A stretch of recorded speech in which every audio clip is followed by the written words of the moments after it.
You see, I believe you deserve to live in high deservability. That's where you see your success. How do you recognize low deservability in your business life? I'm going to tell you. There are numerous qualities of low deservability.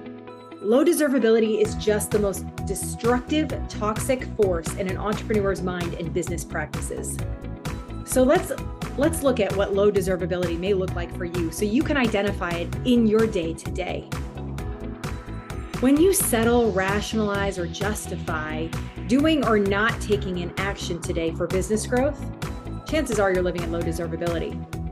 Are you allowing circumstances, environments, situations, or emotions to dictate your next move today for business growth? Are you creating limitations and sabotaging opportunities, saying, I'm just not ready? Or are you speaking with the abundance mindset, but living with these subconscious limitations? You see, I believe you deserve to live in high deservability. That's where you see your success and your next move as inevitable towards achieving your goals.